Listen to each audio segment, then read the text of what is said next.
दरूद शरीफ पढ़ें। अल्लाहुम्मा सल्लि अला मुहम्मद व अला आलि मुहम्मद कमा सल्लैता अला इब्राहीम व अला आलि इब्राहीम इन्नका हमीदुम मजीद।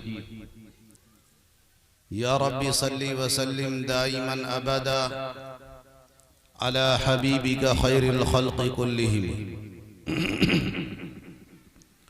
अल्हम्दुलिल्लाह नहमदुहु व नस्तईनुहु व नस्तगफिरुहु व नु'मिनु बिही व नतवक्कलु अलैहि व नऊज़ु बिल्लाहि मिन शुरूरि अनफुसिना व मिन सय्यिआति अमालिना।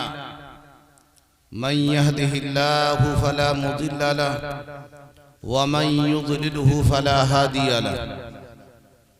व नशहदु अन ला इलाहा इल्लल्लाहु वहदहु ला शरीका लहु व नशहदु अन्न सय्यिदना व मौलाना मुहम्मदन अब्दुहु व रसूलुहु। अम्मा बाद फ़क़द क़ाल अल्लाहु तबारक व तआला फ़िल क़ुरआनिल मजीद। अऊज़ु बिल्लाहि मिनश शैतानिर रजीम। बिस्मिल्लाहिर रहमानिर रहीम।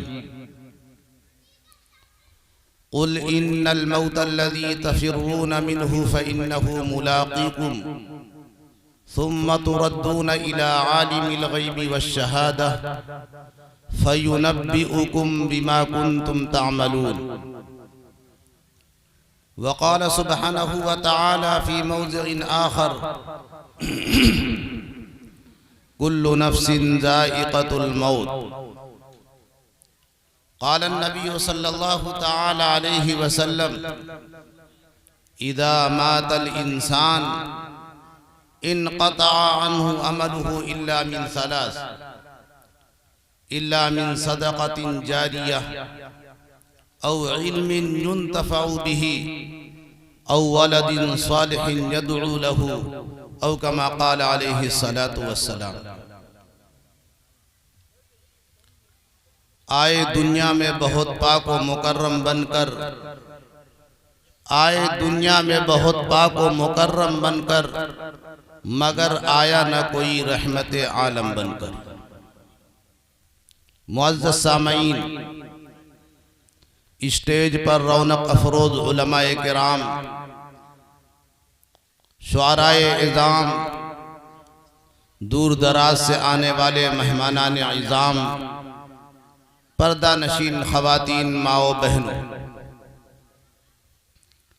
जैसा कि आप हज़रात को मालूम है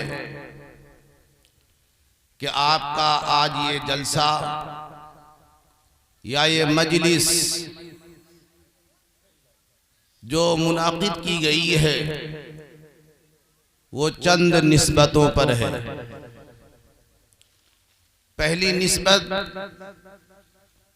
तो चूंकि एक बच्चे ने कुरान पाक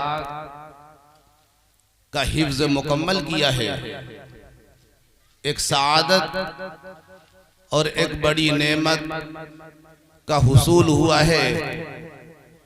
उसकी दस्तार फजीलत, दस्तार बंदी के उन्वान पर इस मजलिस का इनेकाद है।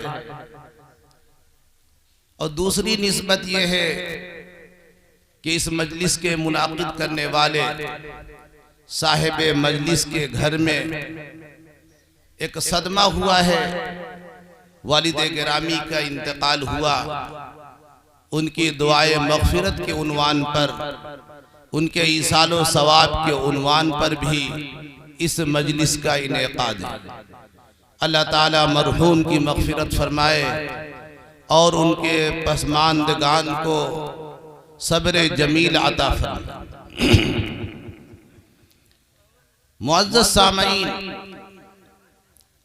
हमारे और आपके आका मदीने के ताजदार अहमद मुज्तबा मुहम्मद मुस्तफ़ा सल्लल्लाहु ताला अलैहि वसल्लम ने हम इंसानों के लिए कामिल मुकम्मल रहबरी फरमाई है। आपने रहबरी नाकिस नहीं की है। पैदाइश से लेकर वफात तक, दुनिया में इब्तिदा से लेकर आखिर तक सिन्ने तफूलियत से लेकर सिन्ने शबाब तक, सिन्ने शबाब से लेकर सिन्ने ज़ईफ़ी और पीराना साली तक, फिर दुनिया से लेकर के कब्र के जाने तक, फिर कब्र से उठ कर के महशर में उठने तक, फिर महशर में अल्लाह के सामने पेश होने तक, अल गरज के हर हर मराहिल की कामिल रहबरी फरमाई। कोई खाना नाकिस नहीं है, कोई मौका जहालत व गुमराही में नहीं है। हर एक के मसाइल आया हैं, हर एक के वाक़यात आया हैं। जनाब मोहम्मद रसूलुल्लाह सल्लल्लाहु ताला अलैहि वसल्लम ने हर एक मरहले को खोल खोल करके बयान किया है और कामिल तौर पर बताया है कि इसके लिए यह रास्ता है। आपने नुस्खे अक्सीर दिया है, आपने वो पैगाम दिया है जिससे हमारे जिंदगी की बहुत सारी गुत्थियां सुलझ जाया करती हैं। आपने हमें इस तरीके के नुस्खे मुरत्तब करके दिए हैं कि ताक़यामत उन नुस्खों पर अमल करने की वजह से कहीं इंसान को किसी मरहले पर, किसी मौके पर दुश्वारी नहीं हो। आपने एक नुस्खा यूं भी बयान फरमाया कि हम दुनिया में हैं, दुनिया में जब अपनी जिंदगी गुजारें तो हमारे गुजारने का तरीक़ क्या होना चाहिए, हम दुनिया में अपनी जिंदगी किस तरीके से गुजारें। दुनिया में अल्लाह ने हमें भेजा है तो फिर हमारी जिंदगी का तरीक़ क्यों कर होना चाहिए और हमारा तरीक़ा कैसा होना चाहिए, आपने इसको आया किया। आपने फरमाया कि देखिए कि मुआशरती जिंदगी से हमारा वास्ता है। हर शख्स जो दुनिया में आता है वो एक मुआशरती जिंदगी के साथ उसका वास्ता होता है। यहाँ हमें किस तरीके की निगाहें रखना है और क्या हमारी सोच होना चाहिए, हमारे इरादे क्या होना चाहिए और हमारा किरदार क्या होना चाहिए और हमारे अफ़आल क्या होना चाहिए। जनाब मोहम्मद रसूलुल्लाह सल्लल्लाहु अलैहि वसल्लम ने नुस्खा देते हुए फरमाया कि देखो मैं तुम्हें एक नुस्खा बताता हूं कि तुम दुनिया में जब मुआशरती एतबार से लोगों के साथ मिलजुल करके रहो तो तुम अपनी निगाहें दुनिया के एतबार से उन लोगों की तरफ डालो। तुम्हारी निगाहों का मरकज वो हो जो दुनियावी एतबार से तुमसे कम दर्जे के हो, दुनियावी एतबार से कम दर्जे के हो।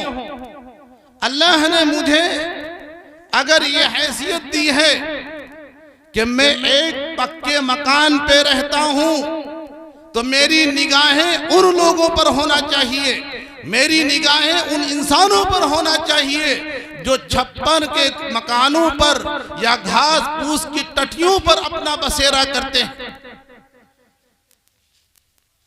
अगर मुझे अल्लाह ने ये वसात दी है कि मैं अच्छे और ज़र्क बर्क कपड़े पहनता हूं तो फिर मेरी निगाहें उन लोगों की तरफ होना चाहिए जो मोटा झोटा कपड़ा पहनते हैं। अगर ऐसा होगा कि दुनियावी एतबार से मैं अपने से कमतर को देखूंगा तो फिर अल्लाह की हर हर नेमत पर मेरी जुबान से शुक्र अदा होगा, हर हर नेमत पर मैं अल्लाह का शुक्र अदा करूंगा। और अगर मेरी देखने का जाविया बदल जाए, निगाह के मेरी निगाहें अगर बदल गई कि मैं दुनियावी मुआशरती जिंदगी में मैं अपने से ऊपर वालों को देखता हूं, अगर मुझे कच्चा मकान मिला हुआ है तो मैं बिल्डिंगों में रहने वालों को देखूंगा तो वल्लाह कभी अल्लाह की दी हुई नेमतों पर शुक्र अदा करने की तौफीक मुझे नहीं मिलेगी। अल्लाह की नेमतों पर शुक्र अदा करने की तौफीक नहीं मिलेगी। मैं अपने एतबार से भी जलील रहूंगा और अल्लाह की दी हुई नेमतों की नाकदरी करने की वजह से इंदल्लाह मुजरिम हूंगा। कभी मेरी जुबान से ये कलिमात नहीं निकलेंगे कि अल्लाह ने जो मुझे दिया है वो बेहतर दिया। तो फरमाया अल्लाह के रसूल सल्लल्लाहु ताला अलैहि वसल्लम ने कि तुम दुनियावी एतबार से अपने से नीचे वालों को देखा करो, ऊपर वालों को मत देखो। जब नीचे वालों को देखोगे तो फिर तुम्हारे अंदर अल्लाह की नेमतों का, जो अल्लाह ने हमें नेमतें दी हैं, उन नेमतों के शुक्र अदा करने की तौफीक मिले। एक बुजुर्ग का वाकया है कि वो मस्जिद में जाकर के उनके दिल में बात आई, यकायक के दिल में बात आई कि मेरे पैरों में जूते नहीं हैं, ये सर्दी आ गई है, जूतों की भी जरूरत है। उन्होंने किसी से नहीं मांगा, जाकर के अपने अल्लाह से मांगा और मस्जिद में नमाज पढ़ने के बाद, ए अल्लाह, इस वक्त मुझे जूते की भी जरूरत है, मैं तेरा बंदा हूं, तो अपने गैब से मदद फरमा कि इसका इंतजाम हो जाए। ये जूता ही मांगते थे, पैरों की हिफाजत के लिए जूता अल्लाह से मांग रहे थे। जब ये मस्जिद से बाहर निकले तो देखा कि एक शख्स है कि उसका पैर कटा हुआ है। क्या कटा हुआ है? पैर कटे हुए हैं दोनों, और दोनों पैर कटा हुआ शख्स वो घसीट घसीट कर चल रहा है और मस्जिद के दरवाजे पर खड़ा है, यानी उसके दोनों पैर नहीं।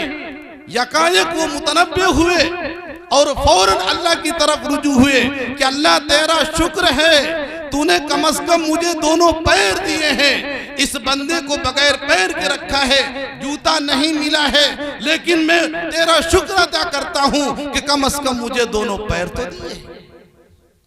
जब हमारी निगाहें दुनियावी एतबार से मुआशरती लाइन में, जब हमारी निगाहें दुनिया में अपने से कमतर लोगों की तरफ होंगी, तो अल्लाह की अदना से अदना नेमत जो अल्लाह ने हमें दी है, हर नेमत की कदर हो। तो जनाब मोहम्मद रसूलुल्लाह सल्लल्लाहु अलैहि वसल्लम ने नुस्खा बयान किया, यह हमारी जिंदगी के गुजारने का नुस्खा दिया कि हम जब अपनी निगाहों के जाविये और जाविये निगाह और निगाह की अपना जो मरकज हम अपने से नीचे की तरफ रखेंगे, अल्लाह ने हमें जिस सतह पर कायम किया है उस सतह से नीचे को देखते रहेंगे, तो अल्लाह ने जो नेमत दी है उसकी भी कद्र करेंगे और अल्लाह का शुक्र भी अदा करेंगे। अल्लाह की दी हुई नेमतों से खुश होंगे, अल्लाह की जात से खुश होंगे, हमें इत्मीनान कल्ब भी हासिल होगा। और अगर हमारा जाविया बदल जाए, जाविया निगाह अगर हमारी बदल गई और हमने ऊपर वालों को देखना शुरू कर दिया, जैसा कि आज कमोबेश मुआशरे में ये कमी और खराबी है कि हमारी सबकी निगाहों के जो मराकिज हैं वो एक आला दर्जे की सतह है, जहां हम सब हर एक देख रहा है और उसी निगाह को देख करके अपनी जिंदगी का मेयार तय कर रहा है, बस उसी की तरफ दौड़ लगाता है। फिर वो नहीं देखता है कि आया ये हलाल है, नहीं देखता ये हराम है, वो अपनी दौड़ लगाता हुआ चला जा रहा है। अलगरज के नतीजा ये निकलता है कि उसके पैर लड़खड़ा जाते हैं, ठोकर लगती है, शैतान की तरफ से गचोका लगता है और वो नाकामियों की गार पे जाकर गिर जाता है।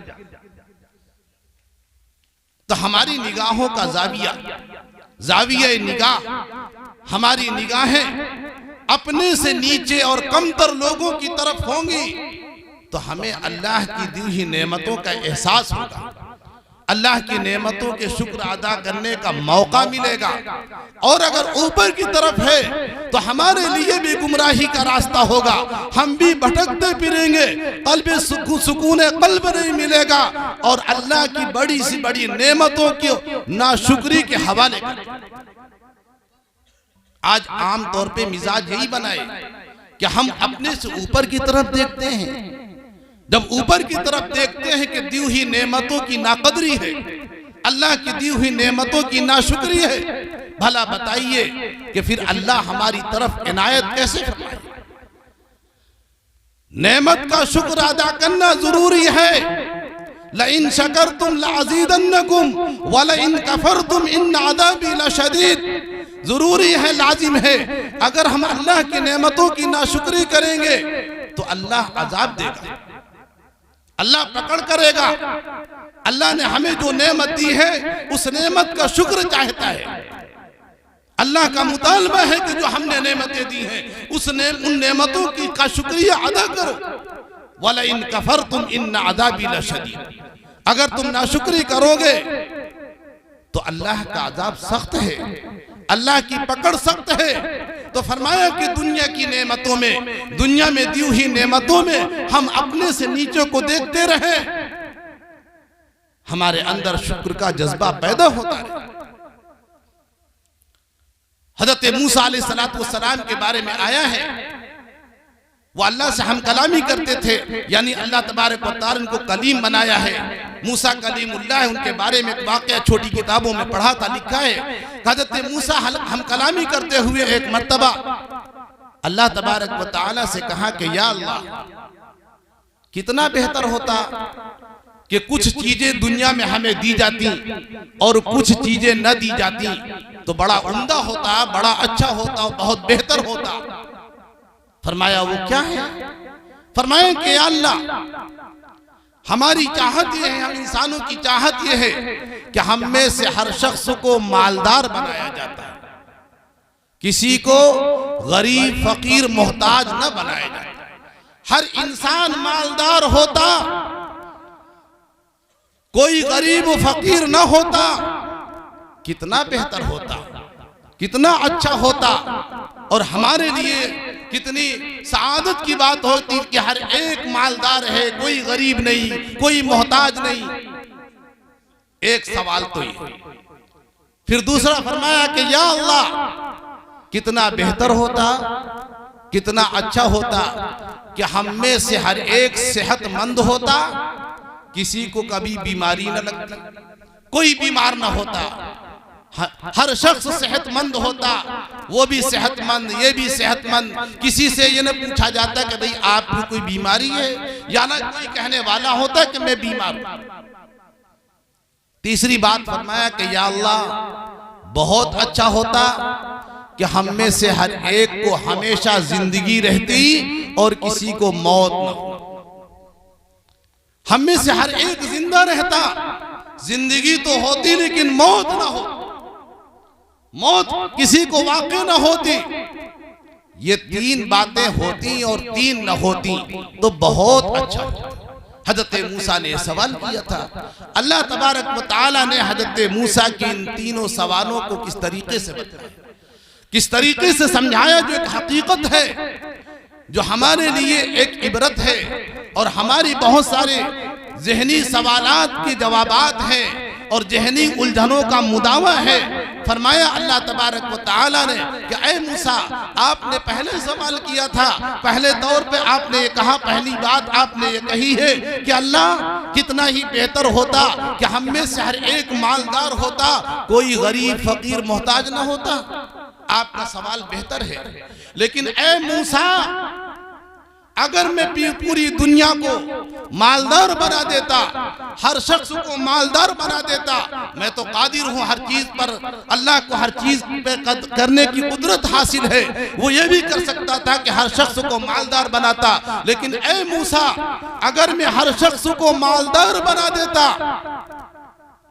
किसी को गरीब न बनाता, तो बताओ मूसा, मेरी नेमतों का शुक्र कौन अदा करता?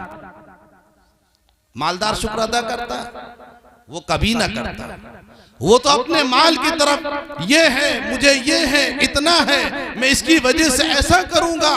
आज जो शुक्र अदा करते हैं वो इसी तवाज़ुन की वजह से, और इसके जवाबात दीगर भी हो सकते हैं कि अगर ऐसा होता, हर एक मालदार होता, कोई गरीब फकीर न होता, तो निज़ाम कायनात शायद ना चलता, दुनिया का निज़ाम चल ना पाता। हर एक मालदार होता, अपने माल के ऊपर वो गद्दा नशी होता। बताओ हमारे ये दुनिया के दूसरे ये काम काज कौन करता? तो ऐ मूसा, अगर मैं हर एक को मालदार बनाता, तो फिर हमारी इन नेमतों का शुक्र कौन अदा करता? अरे वो गरीब जिस वक्त तो वो सूखी रोटी खाता है और खाने के बाद जब वो अल्हम्दुलिल्लाह कहता है, उसका ये अल्हम्दुलिल्लाह कह देना मुझे इतना पसंद आता है, इतना पसंद आता है कि इसी का सदका है जिसकी वजह से कायनात का निजाम चलता है। अल्लाह की एक नेमत का शुक्र अदा कर देना अल्लाह को इतना पसंद आता है। फरमाया कि जब तक एक भी बंदा अल्लाह और अल्हम्दुलिल्लाह कहने वाला होगा, उस वक्त तक ये निजाम चलता रहे, दुनिया खत्म नहीं होगी। तो अगर मैं हर एक को मालदार बनाता, कोई गरीब ना होता, कोई फकीर ना होता, तो बताओ हमारी इन नेमतों का शुक्र कौन अदा करता? हर एक अपने माल के नशे में चूर हो। और आपने कहा है कि हर एक सेहतमंद होता, कोई बीमार ना होता, तो कितना ही बेहतर होता, बहुत बेहतर होता। तो ऐ मूसा, जिस तरह मैं कादिर हूं हर चीज के करने पर, मैं हकीम भी हूं, अल्लाह की जात हकीम भी है, अल्लाह हिकमत वाला है, अल्लाह के फैसले हिकमत पर मबनी है। मैंने इस निजाम को बनाया है, अलीमुम बिज़ाति सुदूर मैं हूं, हकीम मैं हूं, मेरा हर अम्र हिकमत पर मबनी है। अगर मैं हर एक को सेहतमंद बनाता, किसी को बीमारी न देता, तो बताओ मुझे कौन याद करता? सेहतमंद याद नहीं करता, जब बीमार होता है हर बीमार अल्लाह अल्लाह करता है, हर बीमार अल्लाह अल्लाह की सदाएं और अल्लाह अल्लाह की तस्बीह पढ़ता है। मुझे कौन याद करता? याद करना है, बीमार के पास जाओ, वो अल्लाह को याद। और इतना ही नहीं, बल्कि जब बीमार अल्लाह अल्लाह करता है तो मेरी तजल्ली उसके करीब होती है, बल्कि मैं उसके करीब पहुंचता हूं। रिवायत में बात आती है कि एक बीमार जब साहिब फिराश होता है, बीमारी के आलम से दो चार होता है, जब बीमारी के साथ वो अपने बिस्तर पे लेटा होता है, तो मेरी रहमत उसके करीब होती है, बल्कि अल्लाह की रहमत इयादत न करने वालों से शिकवा करती है और करेगी, और एक बंदे से कहेगी कि ऐ फला तूने मेरी इयादत नहीं की है, तो बंदा कहेगा क़यामत के दिन, ऐ अल्लाह मैं तेरी इयादत कैसे करता? तू तो कभी बीमार होने वाली जात नहीं, तू तो ये तमाम चीजों से पाक है, तू बेनियाज है, तू मुनज़्ज़ह है, तुझे बीमारी कैसे लाहिक होती? तो जब तू बीमार नहीं तो मैं तेरी इयादत कैसे करता? अल्लाह फरमाएंगे कि ऐ बंदे, तेरे पड़ोस में फला बीमार था, अगर तू उसकी इयादत करता तो मुझे वहां पा लेता, तू मुझे वहां पा लेता। तो बीमार अल्लाह ही को सिर्फ याद नहीं करता, बल्कि अल्लाह की तजल्ली, अल्लाह की रहमत उस बीमार के करीब हुआ करती है। अल्लाह फरमाएगा, महशर के दिन कहेगा कि फला अकारिब में, फला रिश्तेदार में, फला महल्ले में आपका बीमार था, कराह रहा था, बिस्तर पे करवटें इस तरह बदल रहा था जिस तरह की चिंगारियों पर आदमी को लेटाया जाए। आपने उसकी मिजाज पुरसी नहीं की, आप उसके हालात पूछने नहीं गए। अगर तुम उसके हालात को पूछते और वहां इयादत के लिए जाते, मेरी रहमत को तुम वहां पा लेते। इस बंदे की इयादत करना अल्लाह की इयादत करना है, इस बंदे की मिजाज पुरसी करना अल्लाह की मिजाज पुरसी करना। तो फरमाया मूसा, तुम कहते हो हर एक को सेहत दे दी जाती, बीमारी न दी जाती, तो अगर हर एक सेहतमंद होता तो मुझे कौन याद करता? ये बीमारी मुझे याद करने का जरिया है, ये बीमारी मेरी रहमत के करीब करने का जरिया है, ये बीमारी गुनाहों से साफ होने का जरिया है। ऐसा नहीं। जब साहिब ईमान बीमारी की हालत में बिस्तर पे रहता है, अल्लाह उसके गुनाहों को इस तरीके से साफ करते हैं जैसा कि पानी से कपड़ों का मैल साफ होता है। जैसा कि कपड़ों से मैल साफ होता है, अल्लाह तबारक व तआला इस बीमार की बीमारी से उसके गुनाहों को माफ करते हैं। हाँ, हुकूकुल इबाद माफ नहीं होते, कबीरा माफ नहीं होते हैं। लेना देना सही कर ले ये बीमार, बंदों के हकूक सही कर दे, कबीरा से तौबा कर दे, इसी बीमारी के साथ ईमान की हालत में मौत होगी, अल्लाह उसे सीधा जन्नत में भेजे, अल्लाह उसे सीधा जन्नत में भेजे। तो फरमाया मूसा, आपका सवाल है कि हर शख्स सेहतमंद होता, कोई बीमार ना होता, तो फिर ये चीजें कैसे मिलती? मुझे कौन याद करता? मेरी रहमत का मुतवज्जिह कौन बनता? मेरी रहमत किसके करीब जाती? फिर मैं किसके गुनाहों को माफ करता? फिर मुझसे जन्नत के लायक किसको बनाता? फिर इयादत करने वालों के लिए जो अजर व सवाब रखे वो किन को मिलते? ऐ मूसा, मैं हकीम, मैं हिकमत वाला हूं। मैंने अगर एक तरफ सेहत रखी है वो भी अल्लाह की नेमत है, और एक तरफ मैंने बीमारी रखी है, ये भी अल्लाह की नेमत है, ये भी अल्लाह की नेमत है। हजरत मूसा का तीसरा सवाल था कि ऐ अल्लाह, कितना ही बेहतर होता कि अगर हम जब दुनिया में आ ही गए थे तो हमेशा जीते रहते और कभी मौत न होती, हमेशा जीते रहते, कभी मौत न होती। क्योंकि मौत से तो हर एक डर रहा है, घबरा रहा है। कुरान मुकद्दस की आयत करीमा, कुल इन कुंतुम, कि भाई तुम लोग इस मौत से जो भाग रहे हो, तफिर्रून मिन्हु फइन्नहु मुलाकीकुम, भागो, कहां तक भागोगे? वो मौत तो आकर के हर एक को पकड़ लेगी। कुल इन्नल मौत अल्लज़ी तफिर्रून मिन्हु फइन्नहु मुलाकीकुम, वो मौत जिसका नाम सुनकर के डरते हो, वो मौत आकर के हमें दबोच लेगी।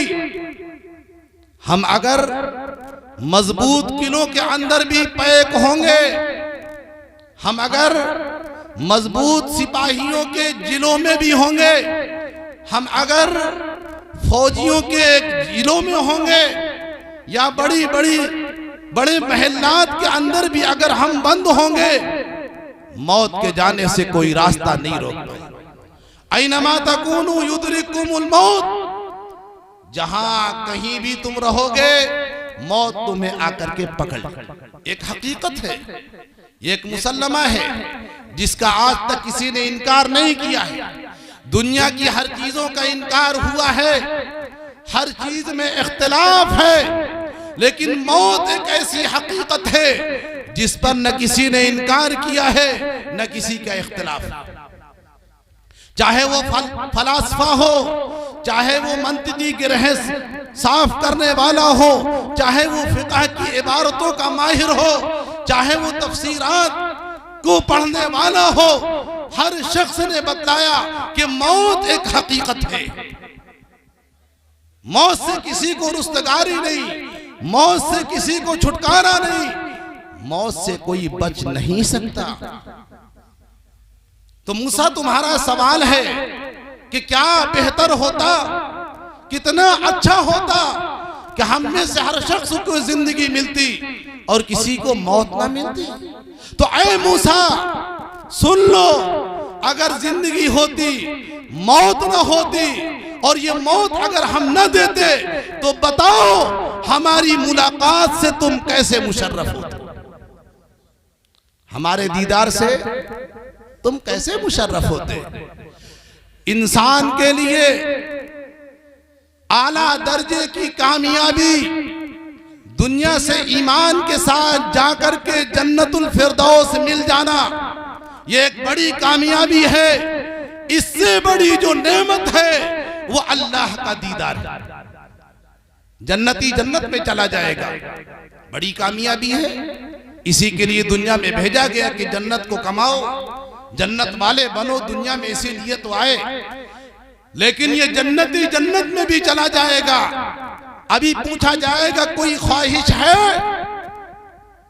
हालांकि जन्नत तो ऐसी जगह है, वलकुम फीहा मा तश्तही अनफुसुकुम वलकुम फीहा मा तद्दऊन।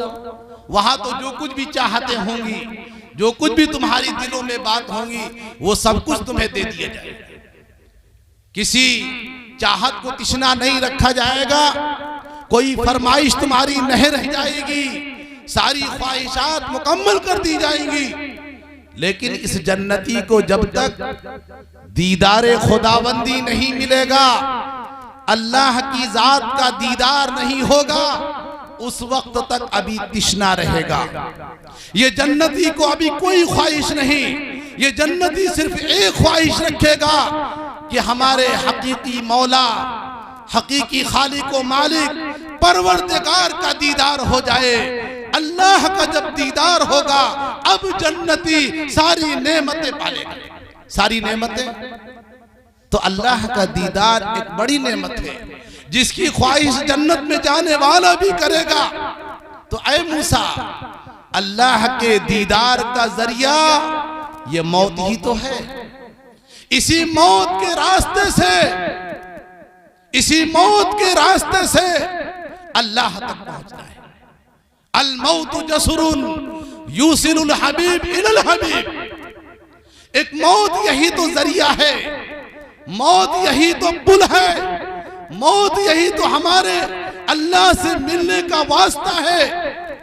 अगर मौत नहीं होती तो तुम किस तरीके से मुझ तक पहुंच गए?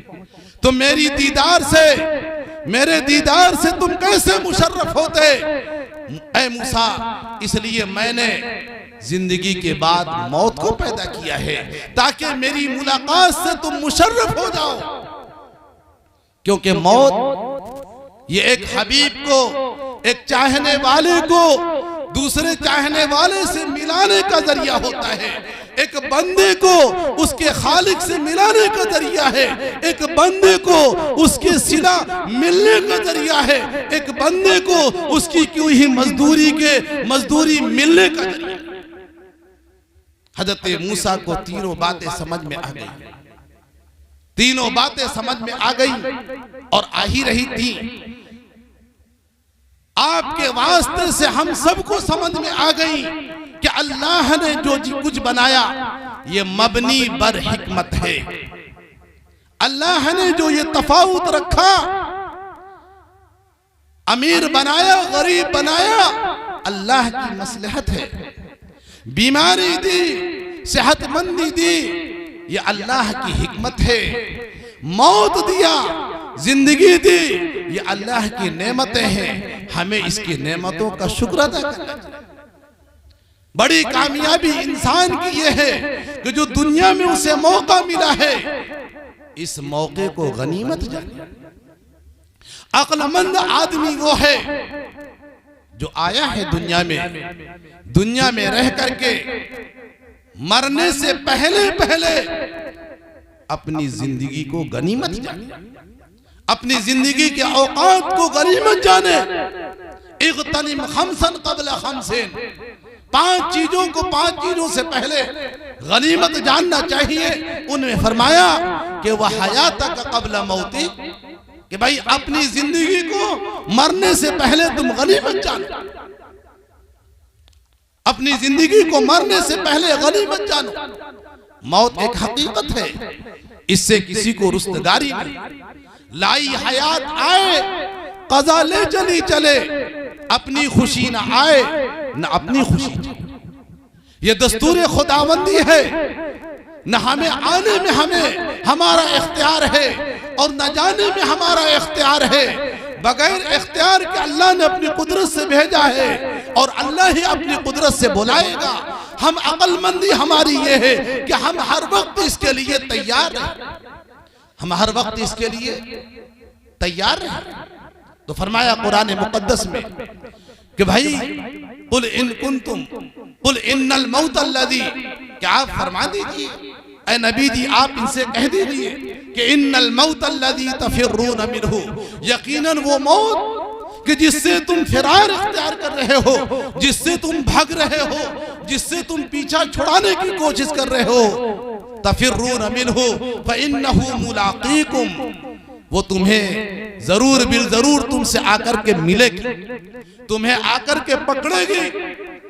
फइन्नहु मुलाक़ीकुम सुम्मा तुरद्दून इला आलिमिल ग़ैबि वश्शहादा। लेकिन आगे जो कुरान मुक़द्दस ने बताया, जो अल्लाह ने हमें हिदायत दी, वो हमें उस हिदायत पे चलना है, उस हिदायत को अपने लिए अपनी जिंदगी में उतारना है। फरमाया फिर क्या होगा, मुलाक़ीकुम कुल इन्नल मौत अल्लज़ी तफिर्रून मिन्हु फइन्नहु मुलाक़ीकुम सुम्मा तुरद्दून इला आलिमिल ग़ैबि वश्शहादा। फिर उस ज़ाते गिरामी की तरफ मौत से उठाकर ले जाए जाएंगे। यहीं पर किस्सा तमाम नहीं हो जाता।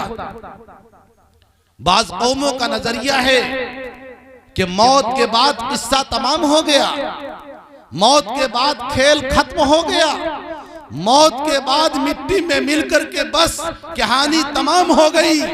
नहीं नहीं, ये लादीनियत का नजरिया है, ये दहरियत का नजरिया है, ये बददीनी का नजरिया है।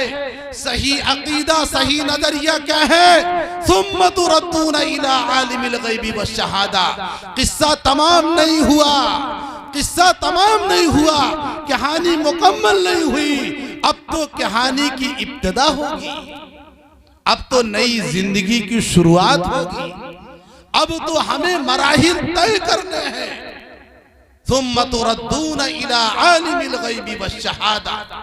फिर सब के सब लौटा कर ले जाओगे उस ज़ाते गिरामी की तरफ, उस ज़ाते इलाह की तरफ, जो ज़ात आलिमिल ग़ैबि वश्शहादा है, जो गायब को भी जानने वाली है, मौजूद को भी जानने वाली ज़ात है, जो ज़र्रात का भी जिसके पास इल्म है, दरिया के अंदर बसने वाली मखलूकात को भी जो जानता है, पहाड़ों की चोटियों में बसने वालों को भी जो खुराक अता करता है, उस ज़ात गिरामी की तरफ, उस आलिमुल ग़ैबि वश्शहादा की तरफ सबको लौटा कर ले जाया जाए।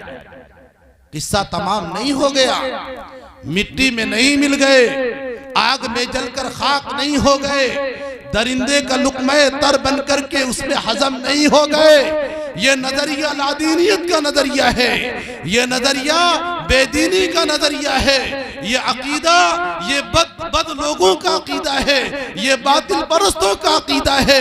तौहीद का अकीदा, सही अकीदा, कुरान का अकीदा, हदीस का अकीदा ये है कि मरने के बाद दोबारा जिंदा करके अपने रब के सामने खड़े किए जाए,